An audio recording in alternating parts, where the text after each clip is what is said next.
get the other DVDs if you don't have them available, because I'm going to be running through information which is now based on previous things that we've discussed, and more specifically on the idea that the papacy is the Antichrist. If that doesn't make sense to you, or if you don't know what I mean by that, there's an entire lecture entitled Who is the Antichrist, where we did a biblical analysis on this.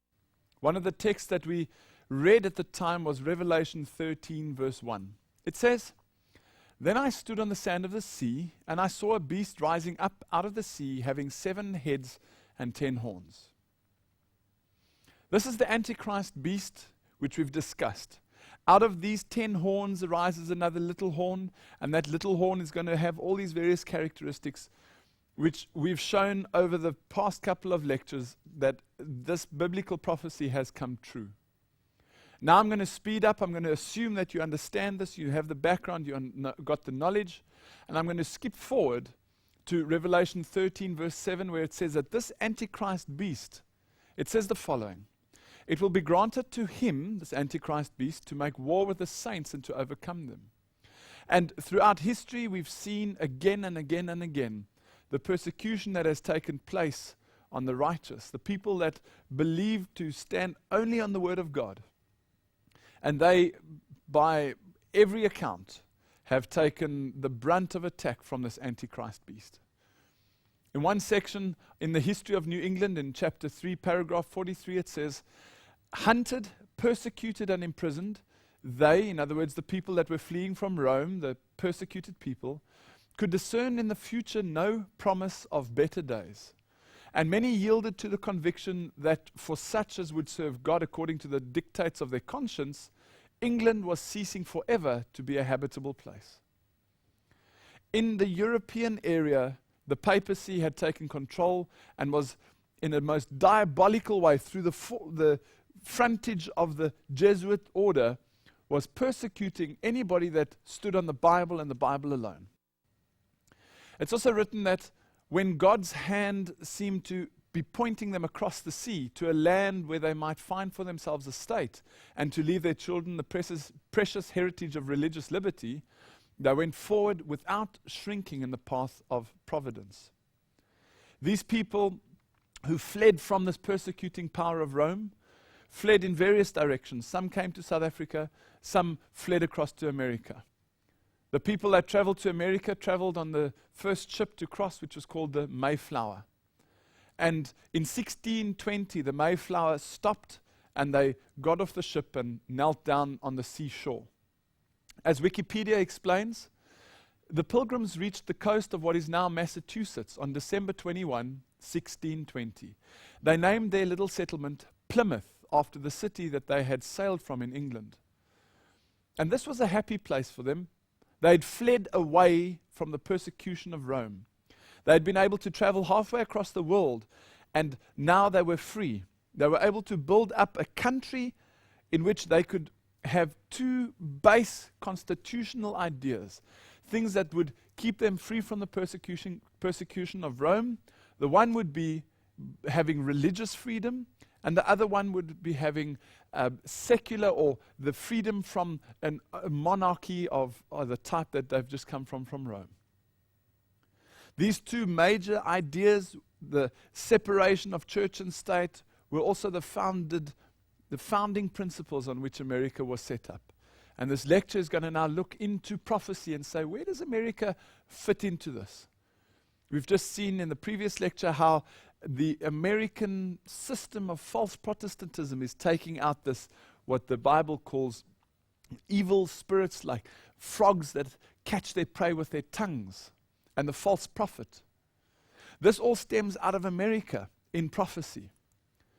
And John, when he's busy writing or taking down the visions that he sees while in vision in Revelation, he sees a period of 1260 years. He explains in Revelation 13 verse 3, "And I saw one of his heads as it were wounded to death." This is the Antichrist beast with its head wounded to death. And we know from our biblical research that we've done and the studies that we've done in these lectures that in 1798, and remember that date, 1798, Berthier entered Rome and he abolished, he stopped, he cut off the papal power, and the government that was the papacy, and he established a secular government. That's what the Encyclopedia Americana explains. Not only that, Revelation 19:11 says, after this, something interesting happens. And I beheld another beast coming up out of the earth, and he had 2 horns like a lamb, and he spoke as a dragon. So here we have one beast, which we've identified, which has grown into the Antichrist power. And then Paul says, but hold on, I see another beast coming out of the earth. Right? Now, if you'll remember in our the dictionary of biblical terms that we referred to previously, we saw that horns represented kings and kingdoms. Beasts represented kingdoms or kings, right? And we also looked at the word seas. Seas, in biblical terms, the Bible has to tell us what the Bible means, and the Bible told us that seas or waters were multitudes and nations and peoples and tongues. So here is a beast that rises up out of the sea, a beast that rises out of the populated area, the peoples and the nations and the tongues, and that rises to become the Antichrist beast. And now, another beast that rises up out of the earth being the opposite of the sea. The sea being a populated area, people, nations, tongues, the earth being an unpopulated area, a place that is still uninhabited. So John sees another beast rising up out of an uninhabited area of the world. And this has 2 horns, 2 main beliefs that it is based on. John Wesley wrote something very interesting. He wrote in his notes about Revelation 15, in 1754, he wrote the following. He is not yet come, though. He is not yet come, though he cannot be far off, for he is to appear at the end of the 42 months of the first beast. Do you remember that period of 42 months? 1,260 days, 1 day for a year, 1,260 years. In 1754, John Wesley recognized that he was about 44 odd years before the rise of this power.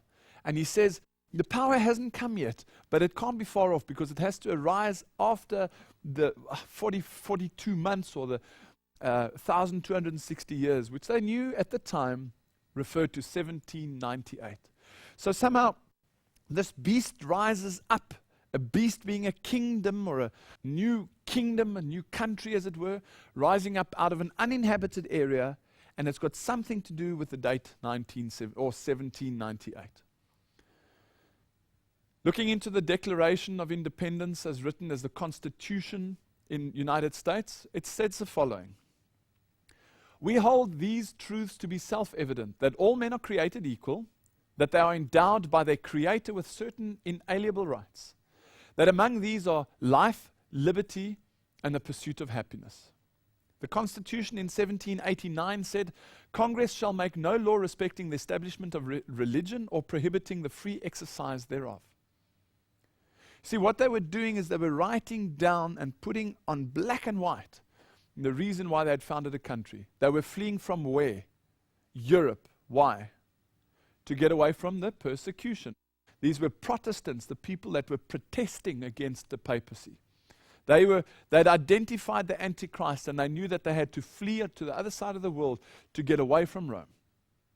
And they said, from now on, Congress or the ruling party shall make no law respecting the establishment of religion or prohibiting the free exercise thereof. In other words, no longer will anyone tell me what I must and mustn't believe. Remember, Rome said that the person who believed that was a heretic, meaning own choice or deciding for oneself what one will believe. Well, this idea became the foundation which was embedded in the Congress, in the Declaration of Independence, and in the Constitution as well. The Constitution ensured that the United States of America would be a land that would stay free from opposition and free from persecution, and most importantly, free from the oppression of the papacy. So what's this with 1798?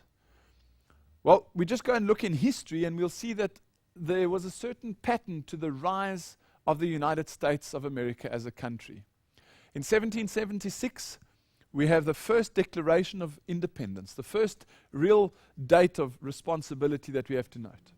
In 1783, the independence is actually acknowledged.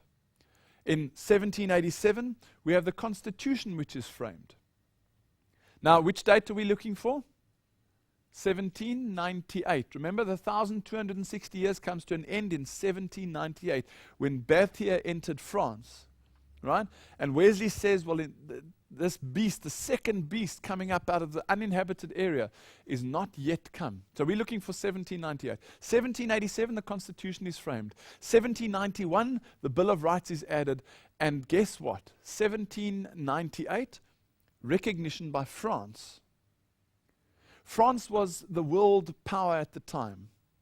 That's like today, setting up a country and going to the United Nations and getting them to stamp your legal document to say, boom, you are now a country. That's what it would be in effect today. Recognition by the world's superpowers that you are an official country. That happened in America when?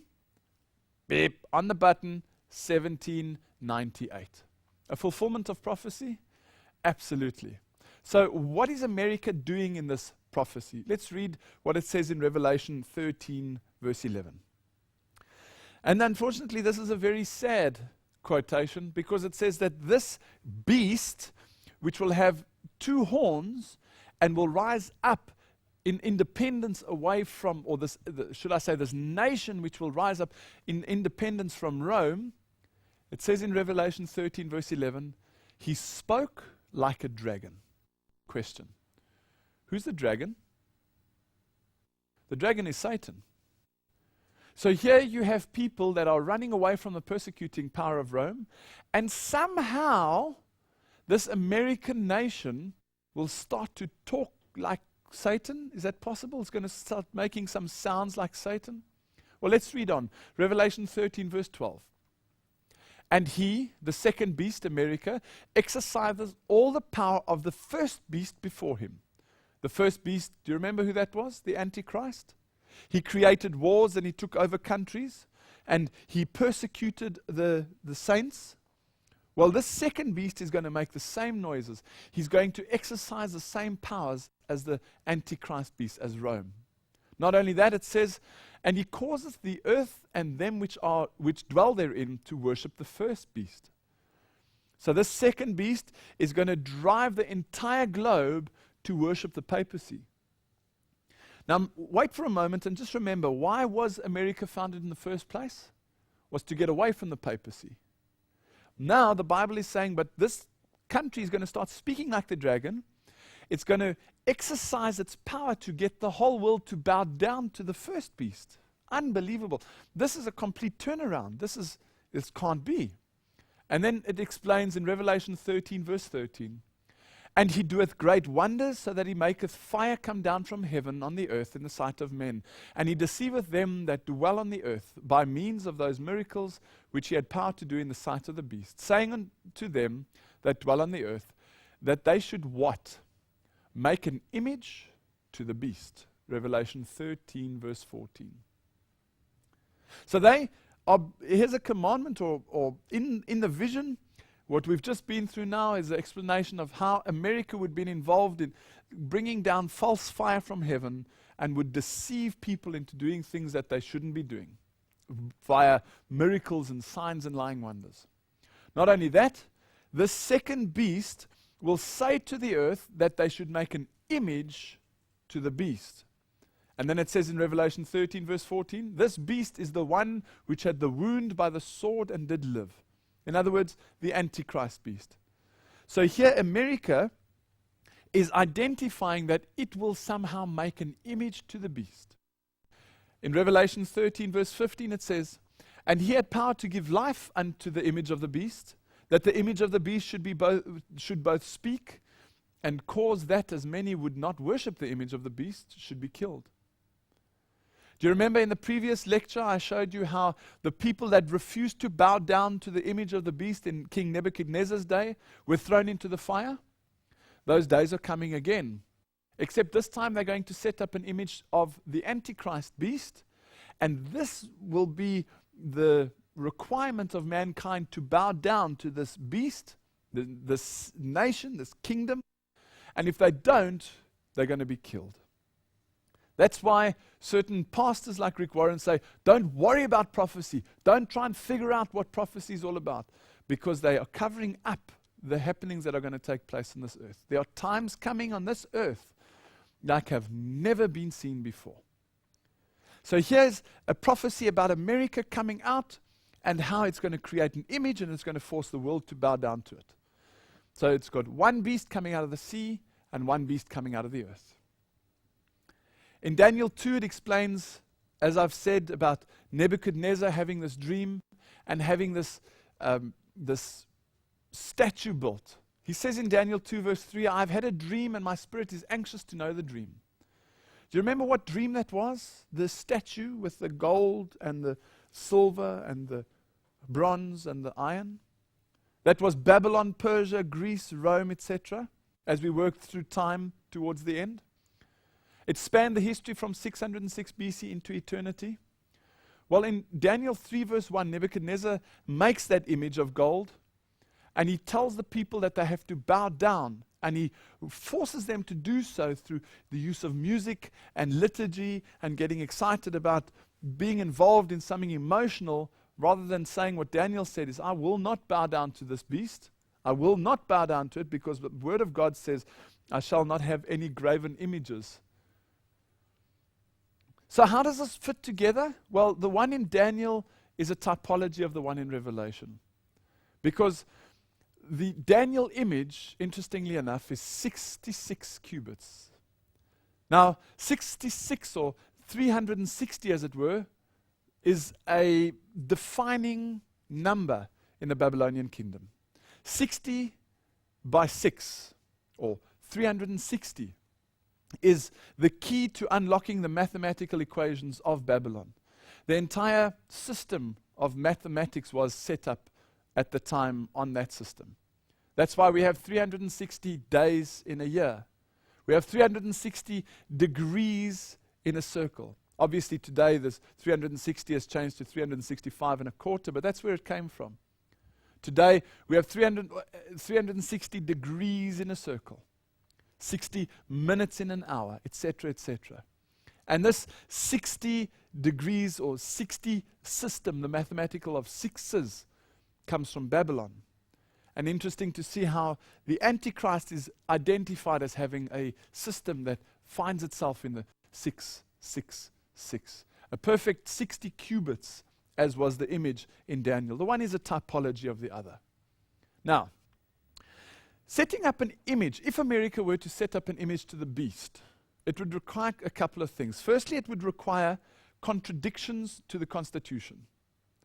Because America was founded because they ran away from Rome in the first place. So to set up an image to the beast, they would have to go back towards Rome. Number two, the wall between church and state would have to be removed. This idea that the church will no longer govern, that'll have to be taken down. Number three, a US world government would have to be in place, because he enforces this worldwide. In other words, a new world order, which we'll look at in the next lecture. And then lastly, the United States would have to acknowledge and promote Rome's authority. So where they've come from Rome and run away, the Bible is saying that it'll set up an image. In other words, it'll acknowledge, and not only acknowledge, promote Rome's authority.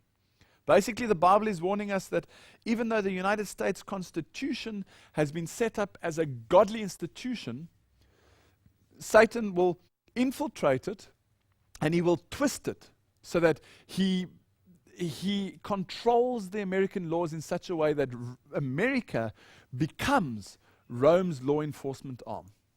Now that's pretty freaky in itself, because that means that at the end of time, just as Satan is controlling the Vatican, he's also going to control the United States government. Now, to say that Lucifer, or Satan rather, controls the United States government is a very serious charge. And I'm going to have to move quite quickly through this lecture because there's a whole lot of stuff we're going to have to cover. But we'll have to look into this very, very carefully to make sure that what we are saying here is, number one, biblically accurate, and number two, that it is clearly and distinctive in its understanding of biblical prophecy, because this claim is very hard. Let's ask the nps.gov. These are the governmental websites in America. George Washington, who was he and why was he so important? They say of all the presidents of the United States, George Washington is the most celebrated. It says on Wikipedia that many things have been named in honor of George Washington. You've got Washington, D.C., the nation's capital, the state of Washington, George Washington University, the Washington Monument, George Washington Masonic National Memorial. Who was he? And why was he so important to America? Well, there's a claim. Some people say that he was a deist, and other people say he was a Christian. Well, critical elements of deism, or believing in the idea of deity, include the following: rejection of all religions based on books that claim to contain the revealed word of God. Number two, rejection of reports of miracles, prophecies, and religious mysteries. Number three, rejection of the Genesis story of creation and the doctrine of original sin, along with similar stories. If you're a deist, that's what you believe. Constructive elements of deism includes God existed and created the universe, or exists and created the universe. And human beings have souls that survive death. That is, there is an afterlife, and God will reward moral behavior and punish immoral behavior. This sounds like purgatory or some element of immortality continuing in life after death. Well, deism is just a different way of bundling a marketing plan of ancient pagan religions. And Washington, interestingly enough, was a deist, if you see it from the insider circles. He was a person who is now today referred to as the father of the nation. He's also very important in Masonic circles. Not only that, he was one of the highest Freemasons in the country. Even a couple of portraits exist of him in regalia, this Masonic regalia, which I'll show you in a couple of seconds. But I just need to stop the lecture for a moment and ask you, do you know what Freemasonry is all about? Because I've covered this in previous lectures, but I'm going to skip quickly through this to make sure that we don't miss how important this really is. I've covered this in depth in the lecture, Islam, Hinduism, Buddhism, and Judaism, all roads lead to Rome. But let me just do a brief scan of this, that you once again have a clear understanding of who's in control of Freemasonry. Every Masonic lodge is a temple of religion, but Masonry has nothing to do with the Bible. In this religion, symbols have come to have two meanings, the esoteric and the exoteric. The esoteric meaning was the true or original meaning understood only by a few. The exoteric meaning was the invented or modified explanation intended for the many. Regarding the interpretation of their symbols, the initiate is intentionally misled by false interpretations, the true explication being reserved for the princes of Masonry of the high degrees. The religion of Masonry is the belief in Lucifer, the god of light and the god of good, and the equal of Adonai. Esoteric Masonry believes Lucifer is God, and he is struggling for humanity against Adonai, the god of darkness and evil. There are all the quotations from the highest Masonic sources themselves. If this comes as a surprise to you, I ask you and I urge you, please go back and look at that lecture and make sure who's saying it and why. Okay, so when the President of the United States is a high Freemason, in other words, he's serving the god of the 33rd degree of Freemasonry. Who's he serving? Adonai or Lucifer? God or Satan? At the 33rd degree and thereabouts, he's serving Satan. And that's why when you see George Washington, you'll see him in his Masonic regalia. Here you have him on the left with the all-seeing eye of Lucifer over the Capitol Hill, and holding also his the building tools, where it says the fatherhood of God, the brotherhood of man. And on the right, you've got another image of him with his Masonic regalia on.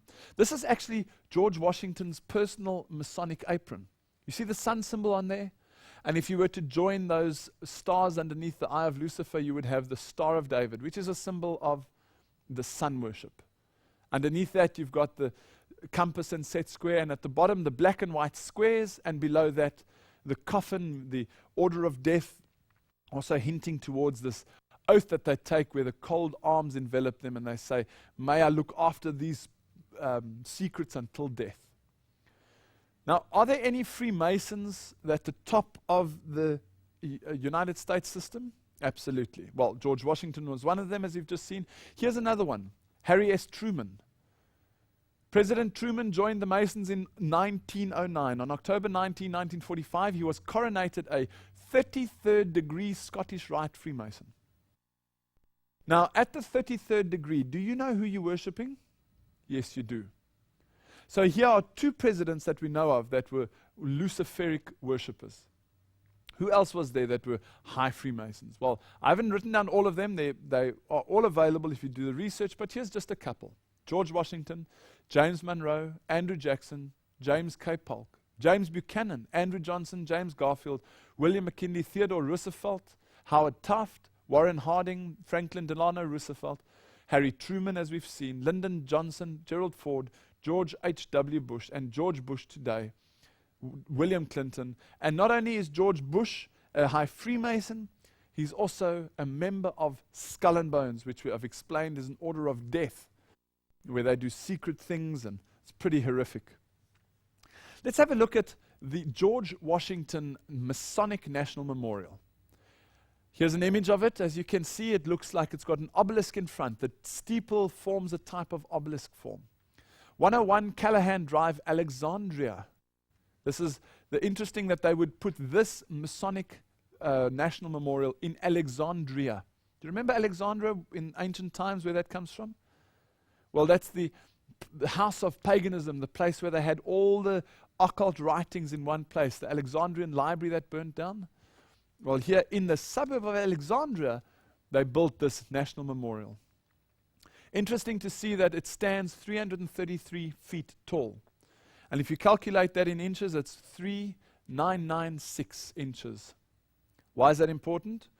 Well, it's not important, it's just interesting. And you'll remember that occultism, it doesn't matter if it's the right eye, left eye, male, female, black, white, good, evil, makes no difference. That's why 9 and 6 doesn't really matter. It's just a male or female representation of the same thing. So this building is actually 3,666 inches tall in true occult language. You'll also remember that I showed you previously, you could, in the Bible it speaks in Ezekiel that you either face west and you worship Yahweh, or you turn your back on Yahweh and you face east and you worship the sun towards the east.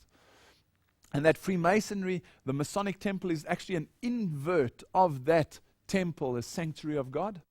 All you have to do is go onto Google Earth or some sort of satellite picture and look down onto the Masonic memorial, and there you will see that it faces east in perfect alignment with the Masonic Lodge. Okay, so what about the George Washington Monument? Now, the monument is a large white-colored obelisk on the west end of the National Mall in Washington, D.C. It's a United States presidential memorial. That's this spike or this obelisk device at the west end of this National Mall, right? How does this fit in? What's interesting about an obelisk? Well, let's read it together.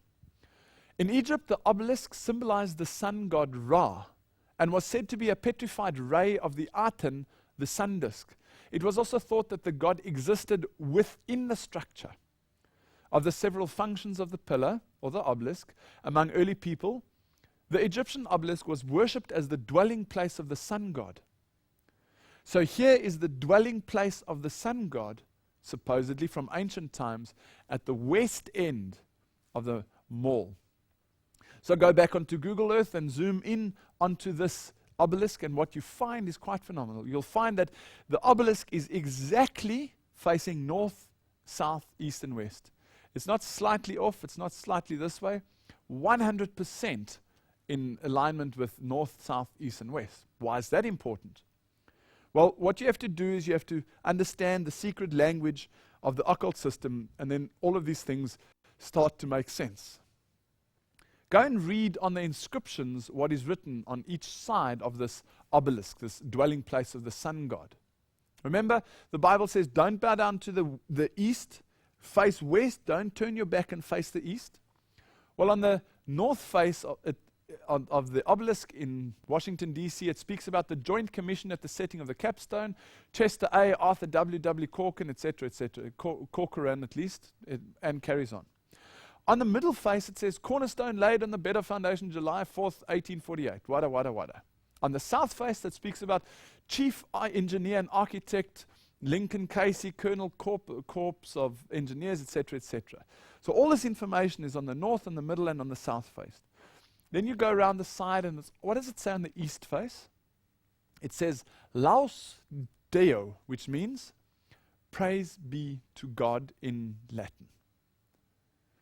Isn't that interesting? On all the other sides, they've got all this information about what's happened and what it means. And then on the eastern side, where the Bible says, don't face east, it's sun worship, on the dwelling place of the sun god, it says, in Latin, praise be to God. So here's some interesting stuff going on. So let's look at the actual constructs of this obelisk. You'll see that it's just over 555 feet tall. And if you work that out, you'll see it works into 6,665 inches. Not only that, the thickness of the monument walls at the base are 15 inches thick. That works out to 180 inches. That is 60 plus 60 plus 60. It's also 18 inches thick at the observation level, the walls are. That's 6 plus 6 plus 6 inches. And then each side of the capstone base is 3 foot. 3 foot works out to 36 inches. That is 6 plus 6 plus 6 plus 6 plus 6 plus 6. These little things, how they start to fit together, actually become quite phenomenal. Out of 30 obelisks in the world, 7 of them are left in Egypt. Where are the others? Interesting, the number 13, the occult number 13. 13 of them are in Rome. And obviously in Rome, in Italy. The Vatican obelisk, as you can see by this image, this is the one in the Vatican, St. Peter's Square, stands to a height of 25.37 meters tall, 320 tons, etc., etc., etc. So out of all of them, 13 of them are in Rome. Isn't that interesting? So what's this about this dwelling place of the sun god? Well, Alberto says that the obelisk is a 4-sided pillar facing the 4 corners of the earth. Well, I've shown you that that's true. At its peak is a pyramid. It represents a combination, now listen, of both religious and political power worldwide. It appears in Egypt and in the US and in the Vatican. To Jesuits, esoteric Masons, and the Illuminati, it secretly stands for the one world government. The obelisk represents the sun god Baal.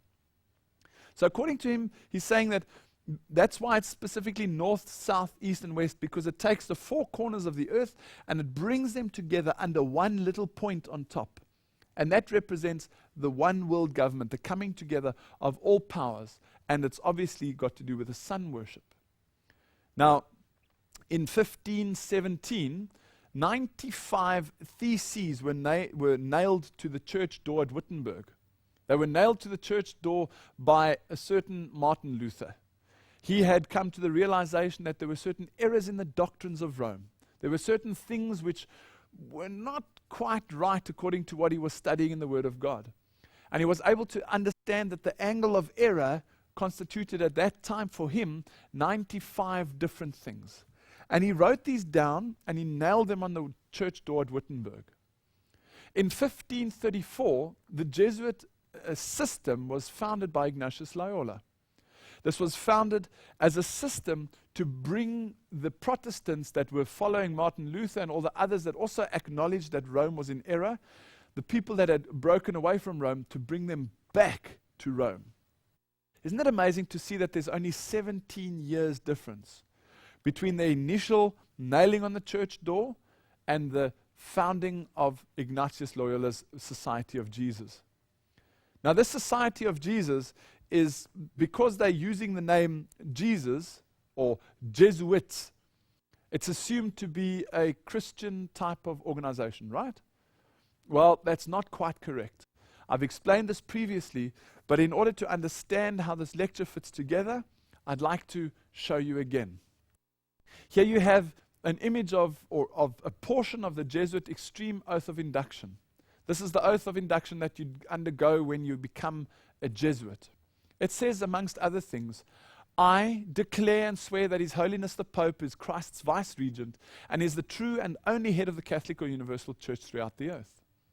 He says, or when you become a Jesuit, you swear that I will help and do my utmost to extirpate the heretical Protestant or liberal doctrines and to destroy all their pretended powers, legal or otherwise. I do further declare and promise that I will have no opinion or will of my own or any mental reservation whatsoever, even as a corpse or cadaver, but unhesitatingly obey each and every command that I may receive from my superiors in the militia of the Pope and Jesus Christ. This is a military order that was put together by Ignatius Loyola. It's not a priestly order, it's a military order, and we'll confirm that in the next lecture.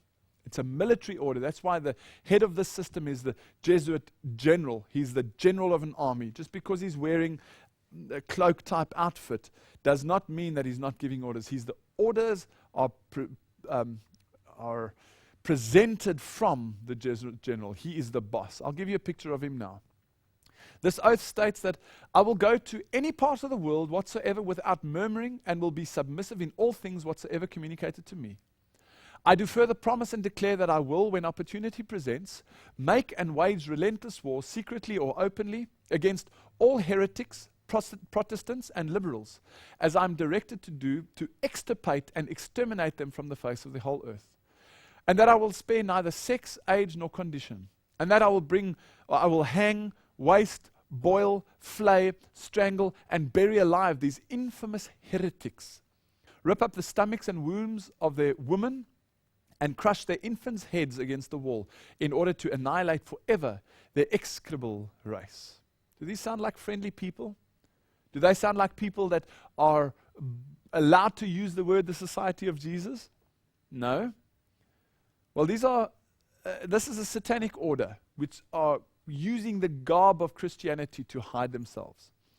It says in the Library of Congress, catalog card number 6643354, that the ceremony of the inductions also has certain added information to it. Read this with me. It says, you have been taught to insidiously plant the seeds of jealousy and hatred between communities, provinces, and states that were at peace, and incite them to deeds of blood, involving them in war with each other, and to create revolutions and civil wars in countries that were independent and prosperous, cultivating the arts and the sciences and enjoying the blessings of peace.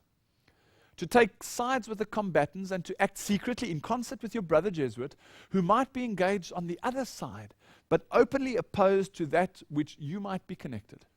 Only that the church might be the gainer in the end, for the end justifies the means.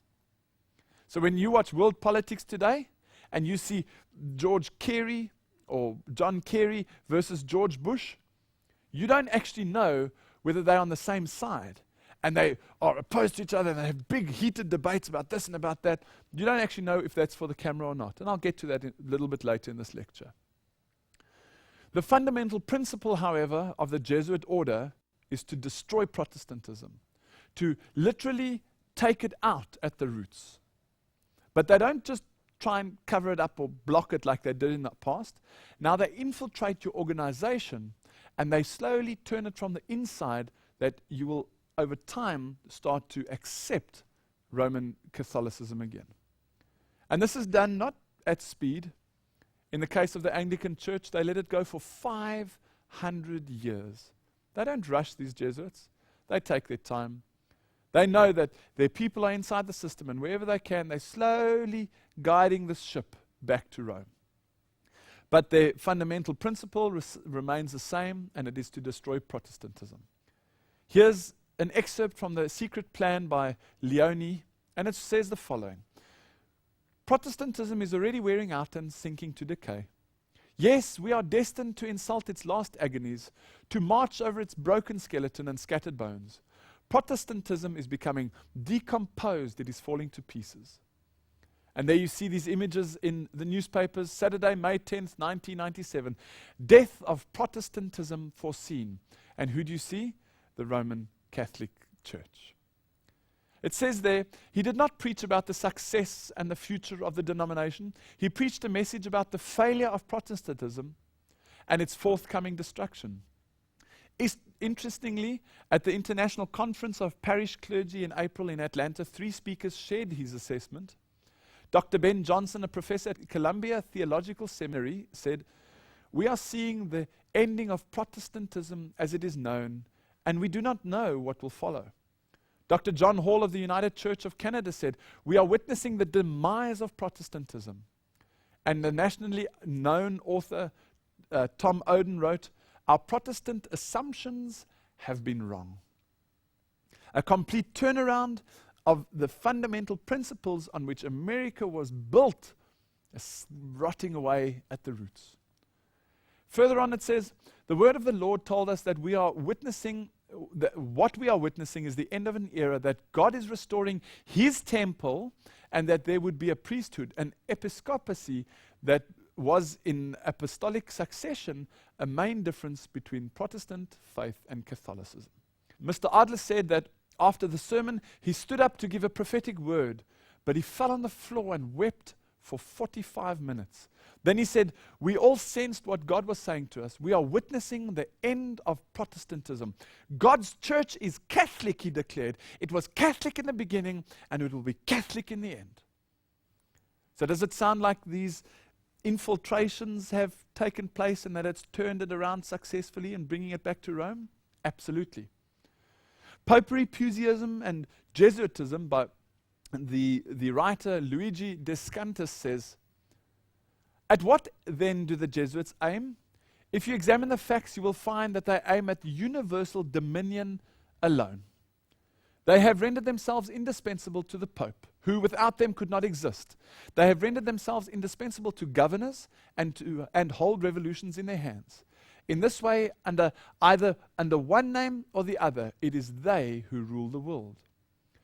And then regarding the history of the Jesuits, Michelangelo Tumberini, who was the general of the Jesuits in 1720, he said this phenomenal thing.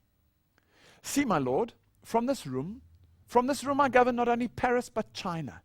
Not only China, but the whole world without anyone knowing how it is managed." And today, Peter Hans Kolvenbach, who's seen as the black pope, not because he's black skinned, but because he wears black, is the Jesuit general, the general of the Jesuit army, the secret infiltrative army that go into Protestantism, break it down at the core and bring it back to Rome. Romanism says, the Roman Catholic Lafayette warned, "It is my opinion that if the liberties of this country, the United States of America, are destroyed, it will be by the subtlety of the Roman Catholic Jesuit priests, for they are the most crafty, dangerous enemies to civil and religious liberty. They have instigated most of the wars of Europe." Interesting, because they say that it is the Jesuits who use this Hegelian principle where you've got thesis and you put antithesis or antithesis and you rub them together, you create wars in order to create synthesis or synthesis. It's also explained in the Grand Design, exposed that the truth is that the Jesuits of Rome have perfected Freemasonry to be their most magnificent and effective tool, accomplishing their purposes amongst Protestants. So how do these world wars fit together? For that, we've got to go back to the top of the organization. Always got to go back to the highest sources. Albert Pike, who's a 33rd degree Freemason, who was the most famous and most influential Freemason of all time, he wrote a letter to Mazzini dated August 15, 1871, in which he outlined the plans for 3 world wars that were seen. He had to have 3 in order to bring about the one world order. This letter was on display for a short time at the British Museum Library in London. It was copied by William Guy Carr, former intelligence officer in the Royal Canadian Navy, before it was then taken away. What was written in this letter to Mazzini? It states the following, that there will be 3 world wars required to drive the world towards a one world order. Not only that, this will bring in the ability to control the world under a single government. Well, we know that the First World War, according to this letter, was to overthrow the power of the Tsars in Russia, the protector of the orthodoxy, and bring about an atheistic communist state. That was what was written in 1871 by Albert Pike. The First World War was to overthrow the power of the Tsars in Russia. Did that happen? Absolutely. Did it bring about a communist state? Absolutely. This letter says that there'll be a second war and it'll originate between the Great Britain and Germany to strengthen communism as an antithesis to Judeo-Christian culture and bring about a Zionist state in Israel. Did that happen? Absolutely. What about number 3? This letter written in 1871 states that there'll be a third world war and it'll be a Middle Eastern war involving Judaism and Islam and spreading internationally. Isn't that incredible? It hasn't happened yet, but you just have to watch the noises with Iran and the Middle East and something to do with Islam and terrorism, how this might possibly be the fulfillment of this Hegelian principle, the final third world war that they're busy building up to at the moment. This has been planned since 1871. It's 138 years, 136 years already that this has been planned. We'll continue on this journey of uncovering how America is a fulfillment of prophecy in the Bible in the second half. We'll be going into various of their symbols, of their statues, of their monuments, and see what really is going on and how America is busy building an image to the beast.